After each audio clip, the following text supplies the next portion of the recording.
ವಾರದಲ್ಲಿ ಒಂದು ವಾರ ಮಳೆ ಬಂದು ಇಡೀ ಈ ಭಾಗನೆಲ್ಲ ಮುಳುಗಿ ಹೋಗೋ ಮಟ್ಟಕ್ಕೆ ಬಂದ್ಬಿಟ್ಟಿತ್ತು. ಇದು ಯಾಕೆ ವೈಪರೀತ್ಯ ಆಗುತ್ತಂದ್ರೆ ನಾವು ಮಾಡಿರ್ತಕ್ಕಂಥ ಈ ಪರಿಸರದ ಮೇಲೆ ದೌರ್ಜನ್ಯದ ಒಂದು ಸಂಕೇತ. ಈ ಪರಿಸರ ನಾವು ಉಳಿಸಲ್ಲ, ನಮ್ಮ ಪರಿಸರ ಉಳಿಸಲ್ಲ. ಈಗ ನಾವು ಎಷ್ಟೋ ಮಕ್ಕಳಿಗೆ ನಾವೆಲ್ಲ ಬರೀ ಟಿವಿ ನೋಡೋದು, ಟಾಟಿ ನೋಡೋದು, ಫೋನ್ ನೋಡೋದು, ಅದರೊಳಗೆ ಕಾಲ ಕೇಳ್ತೀವಿ. ಈ ಪರಿಸರ ಈ ಗಿಡಗಳು ಹಿಂಗಿದ್ದು ಮಕ್ಕಳು ಸೇರಿ ಗಿಡಗಳ ಪರಿಚಯ ಸಹಿತ ಇಲ್ಲ, ಅದು ಪ್ರಾಮುಖ್ಯತೆ ಇಲ್ಲ. ಜಾಸ್ತಿ ಮನುಷ್ಯ ಏನು ಮಾಡ್ಬಿಡ್ತಾನೆ, ಬರೀ ಪ್ಲಾಸ್ಟಿಕ್ ಬಳಸ್ತಾನೆ. ನಾವು ಹೋಗ್ತೀವಿ ಹೊರಗಡೆ ಏನು ಕೈಲಿ ಏನು ಒಂದು ಚೀಲ ತೊಗೊಂಡು ಹೋಗಿ ನಾವು ಭಾರ ಹೋಗ್ತೀವಿ, ಹೊರಗಡೆ ಬಜಾರ್ಗೆ ಹೋಗ್ತೀವಿ, ಅಲ್ಲೇ ಅಂಗಡಿ ಒಳಗೆ ಒಂದು ಕವರ್ ಹಾಕಿ ಕೊಡಪ್ಪ ಅಂತೀವಿ, ಆ ಕವರ್ ತಗೊಳ್ತೀವಿ, ನಾವು ಯೂಸ್ ಮಾಡ್ತೀವಿ, ಹಂಗೆ ಹೊರಗಡೆ ಬಿಸಾಕ್ತೀವಿ. ಅದು ಹೋಗ್ತದೆ, ತಿಪ್ಪಿ ಸೇರ್ತದೆ, ತಿಪ್ಪಿಯಿಂದ ಹೊಲಗಳಿಗೆ ಸೇರ್ತದೆ, ಹೊಲಗಳೆಲ್ಲ ಎಲ್ಲೋ ಅಡವಿ ಒಳಗೆ ಸೇರ್ತದೆ. ಆ ಪ್ಲಾಸ್ಟಿಕ್ ಕೊಳೆಲಾದ ವಸ್ತು ಅದು ಎಲ್ಲಾದ್ರೂ ಭೂಮಿ ಸೇರ್ತದ, ಅಲ್ಲಿ ಭೂಮಿ ಒಳಗೆ ಮಳೆ ನೀರು ಹಿಂಗಕ್ಕೆ ಬಿಡಂಗಿಲ್ಲ. ಅದು ಭೂಮಿ ಒಳಗೆ ಮಳೆ ನೀರು ಹಿಂಗ್ಲಿಲ್ಲಪ್ಪ ಅಂದ್ರೆ ಭೂಮಿ ತನ್ನ ತೇವಾಂಶನೇ ಕಳ್ಕೊಂಡ್ಬಿಡ್ತದೆ. ಬರ್ಬರ್ತ ಏನಾಗ್ತದೆ, ಜಲಮಟ್ಟ ಕುಸಿತದೆ. ಆ ಜಲಮಟ್ಟ ಕುಸಿದ್ರೆ ನಮಗೆ ಕುಡಿಯೋ ನೀರಿನ ಅಭಾವ ಆಗ್ತದೆ. ಒಂದು ಪರಿಸರದಿಂದ ಎಷ್ಟು ಇದೆ ಅಂದ್ರೆ, ಗಿಡಗಳಿರಲಿಲ್ಲ, ಮಳೆ ಇರಲ್ಲ, ಮಳೆ ಇರಲಿಲ್ಲ, ಬೆಳೆ ಇರಲ್ಲ, ಬೆಳೆ ಇರಲಿಲ್ಲ ಅಂದ್ರೆ ನಾವು ಎಷ್ಟೋ ಸಂಪತ್ತಿದ್ರೆ ನಮ್ಗೆ ತಿನ್ನಕ್ಕೆ ಅನ್ನನ ಸಿಗಂಗಿಲ್ಲ. ಅದಕ್ಕೆ ನಾವಿದನ್ನ ಪರಿಸರ ಬಗ್ಗೆ ನೋಡಿ, ಒಂದು ಜನಪರ ವೇದಿಕೆ ಜಯ ಕರ್ನಾಟಕದ್ದು ಅವರೆಲ್ಲ ಒಂದು ಮಾದರಿ. ಈಗೆಲ್ಲ ನಮಗೆ ಒಂದು ಅವೇರ್ನೆಸ್. ನಾವೇ ಬೆಳಗ್ಗೆ ನಮ್ಮ ಶಿವಕುಮಾರ್ ಸರ್, ಬಂಡವಾಳ ಸರ್ ಫೋನ್ ಮಾಡಿದಾನೆ, ಸರ್ ಹಿಂಗ್ರಿ ನಾವು ಇಲ್ಲಿ ಮರಗಳು ಎಲ್ಲಿ ಸಿಗ್ತಾವೆ, ನಾವು ಇವತ್ತು ತೊಗೊಂಡು ಬಂದು ಪರಿಸರ ದಿನಾಚರಣೆ ಮಾಡಬೇಕು, ನಾವೊಂದು 5 ಗಿಡ ಹಚ್ಬೇಕಂತಂದಾಗ ಅವ್ರಂದ್ರು, ಇಲ್ಲ ರಾಜು ಮಾಲಗುದ್ದಿನಿ ಫೋನ್ ನಂಬರ್ ಕಳಿಸಿರ್ತೀನಿ, ನಾವು ಕಾಂಟ್ಯಾಕ್ಟ್ ಮಾಡಿ ಅವ್ರು ಬಂದು ಅಲ್ಲಿ ಕೊಡ್ತಾರೆ ಅಂತಂದ್ರು. ನಮಗೆ ಗೊತ್ತಿಲ್ಲ, ಅವ್ರು ನಮ್ಮ ಕ್ಲಾಸ್ಮೇಟೇ, ನಾವೆಲ್ಲ ಇಷ್ಟು ಹೋಗಿದ್ವಿ. ಆದರೆ ನಮಗೆ ಪರಮಾಣ ಅಂತ ಇಷ್ಟೇ ಗೊತ್ತಿತ್ತು, ನಮ್ಮ ರಾಜು ನಮ್ಗೆ ಗೊತ್ತಿರಲಿಲ್ಲ ಅಷ್ಟು. ಅದಕ್ಕೆ ಆಯ್ತು ಅಂತೇಳಿ ನಂಬರ್ ತೊಗೊಂಡಿವಿ, ಬಂದು ನೋಡ್ತೀವಿ ನಮ್ಮ ಕ್ಲಾಸ್ಮೇಟ್ ನಮ್ಮ ಗೆಳೆಯರಿದ್ರು. ದಯವಿಟ್ಟು ಇಲ್ಲ, ಈಗ ನಾವು ಈ ಊರು ನಾವಿಲ್ಲಿ ಹತ್ರ ಊರಾರ ಅಂದ್ರೆ ಲಕ್ಷ ನಮ್ಗೆ ಗೊತ್ತಿಲ್ಲ. ನಾವೊಂದು 16 ವರ್ಷ ಅಲ್ಲಿ ಬೇಗೂರು ಕಾಲೇಜಿನ ಸರ್ವಿಸ್ ಮಾಡಿ ಬಂದಿದ್ವಿ. ಈ ಶಾಲೆ ಬರ್ತೀನಿ ಅಷ್ಟು ಗೊತ್ತಿಲ್ಲ. ಇವೆಲ್ಲ ಊರನ್ನ ನಾವು ಏನೇ ಕೇಳಿದ್ರು ಬಂದು ನಿಂತರೆ ಸಾಕು, ನಮ್ಗೆ ನಾವು ಕೆಲಸ ಮಾಡೋಣ ಮತ್ತು ಚೆನ್ನಾಗಿ ಒಂದು ಶಾಲೆ ಉಳಿಸೋಣ. ಅದರಿಂದ ಏನಾಗಿದೆ ನಮ್ಗೆ ಅಷ್ಟು ಗೊತ್ತಿಲ್ಲ. ಬಟ್ ನಿಮ್ಮ ಸಹಕಾರ ಇರಲಿ. ಇದೇ ರೀತಿ ಒಂದೊಂದು ಆಚರಣೆ ಇಷ್ಟು ಬಂದವರು ಸಾಕು, ನಮ್ಗೆ ಒಂದು ಫಲ ಬಂದಂಗೆ ಅಷ್ಟೇ. ನೀವು ಒಂದೇ ನಮ್ಮ ಜೊತೆಲಿ ಇರ್ತಾರಲ್ಲ, ಒಂದು ಊರನ್ನೋರು ಒಂದು ಸಂಘಟನೆ, ಒಂದು ಸಮಿತಿಗಳು ಬಂದಿರ್ತಂದ್ರೆ ಅದಕ್ಕಿಂತ ಖುಷಿ ಏನಿಲ್ಲ. ಇದೆಲ್ಲ ಮಾಡಲಿಕ್ಕೆ ನಮ್ಮ ಶಾಲೆ ಪರ, ನಮ್ಮ ಮುಖ್ಯಗಳು ಮತ್ತು ಸ್ಟಾಫು ಹಾಗೂ ನಮ್ಮ ಮಕ್ಕಳ ಪರವಾಗಿ ನಿಮ್ಮೆಲ್ಲರಿಗೂ ಹೊಂದಿಸ್ತಾ ತಾಲೂಕಾ ಅಧ್ಯಕ್ಷರೇ, ಜಿಲ್ಲಾ ಅಧ್ಯಕ್ಷರೇ, ಪದಾಧಿಕಾರಿಗಳೇ, ನಿಮ್ಮ ಹೆಸರುಗಳನ್ನು ವ್ಯಕ್ತಿಗಳಿಗೆ ಈ ಒಂದು ಕಾರ್ಯಕ್ರಮದ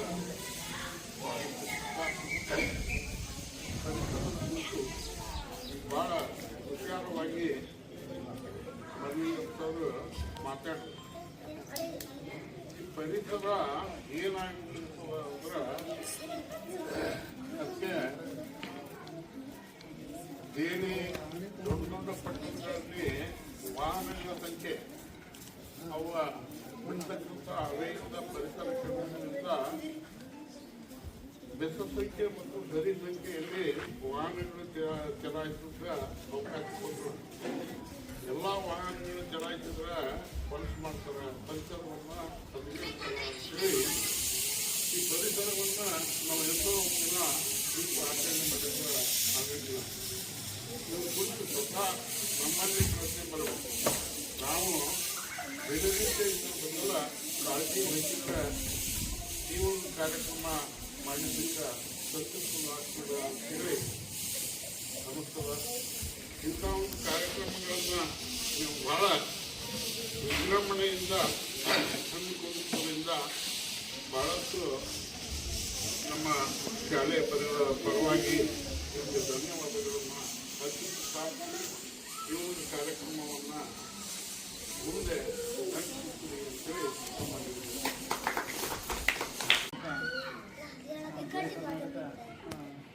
ಜನಪರ ವೇದಿಕೆ ಅಧ್ಯಕ್ಷರು ಹಾಗೂ ತಾಲೂಕು ಅಧ್ಯಕ್ಷರ ಗೌರವಾಧ್ಯಕ್ಷರು, ಪದಾಧಿಕಾರಿಗಳು ಮತ್ತು ಊರಿನ ಪ್ರಮುಖರು ಎಲ್ಲರಿಗೂ ಮತ್ತು ನಮ್ಮ ಮುದ್ದು ಮಕ್ಕಳಿಗೆ ಪರಿಸರ ದಿನಾಚರಣೆ ಶುಭಾಶಯಗಳು.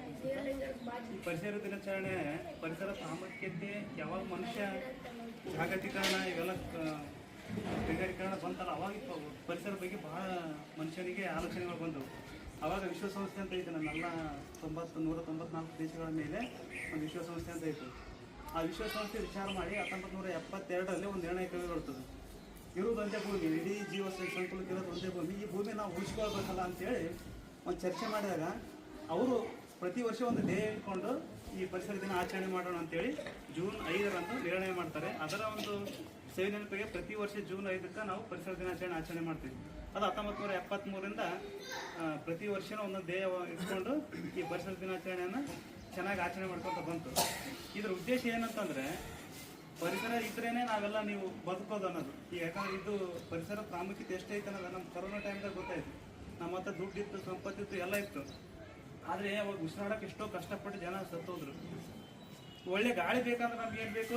ಒಳ್ಳೆ ಮರಗಳು ಬೆಳೆಸಬೇಕು. ನಾವು ಇತ್ತೀಚೆಗೆ ಮನುಷ್ಯ ಏನು ಮಾಡ್ತಾರೆ, ದುರಾಶೆಗಾಗಿ ನಾವೇ ನೋಡ್ತೇವೆ ಹಳ್ಳಿ ಒಳಗೆ ಸುಮ್ಮನೆ ಏನೋ ಒಂದು ಟಾಯ್ಲೆಟ್ಗೆ ಏನೋ ಹೊರಗಡೆ ಹೋಗಿರ್ತಾನೆ, ಅವ್ನು ಚೆನ್ನಾಗಿ ಗಿಡ ಕಾಣಿಸ್ತು, ಅದ್ರೊಳಗೆ ಏನೋ ಒಂದು ಕಡ್ಲಿ ಕಾವು ತನ್ನ ಕುಂಟಿ ರೆಂಟಿಗೆ ಏನೋ ಬೇಕಾಯ್ತು ಅನಿಸುತ್ತೆ ಅಂದ್ರೆ ಗೊತ್ತಿಲ್ಲದಂಗೆ ಕಡ್ಕೊಂಬಂದ್ಬಿಡ್ತಾನೆ.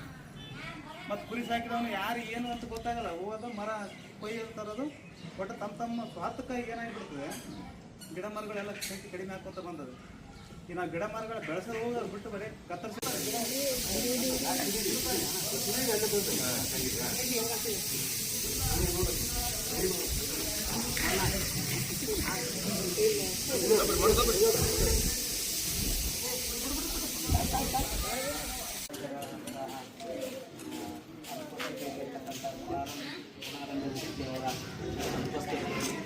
ಹಾಗೂ ನಮ್ಮ ತಾಲೂಕು ಅಧ್ಯಕ್ಷರಾದಂತಹ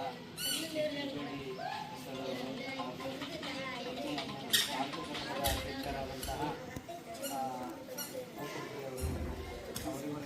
ಮತ್ತು ಈ ಒಂದು ಸರ್ಕಾರಿ ಪ್ರಾಥಮಿಕ ಶಾಲೆಯ ಮುಖ್ಯ ಶಿಕ್ಷಕರು ಹಾಗೂ ಸಹ ಶಿಕ್ಷಕರುಗಳು ಹಾಗೂ ನಮ್ಮ ಕುಟುಂಬದ ಸದಸ್ಯರುಗಳು, ವಿದ್ಯಾರ್ಥಿಗಳು ಹಾಗೂ ಚಿಕ್ಕ ಮಕ್ಕಳು ಇವರೆಲ್ಲರೂ ಕೂಡ ಇಂದು ವಿಶ್ವ ಪರಿಸರ ದಿನಾಚರಣೆಯ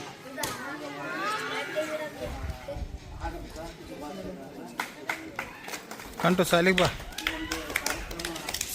ಆಯ್ತು. ಉದ್ದೇಶ ಏನಪ್ಪ ಅಂತಂದರೆ ಇಂದು ಜೂನ್ 5 ನಾವು ವಿಶ್ವ ಪರಿಸರ ದಿನಾಚರಣೆಯನ್ನು ಆಚರಿಸ್ತೇವೆ.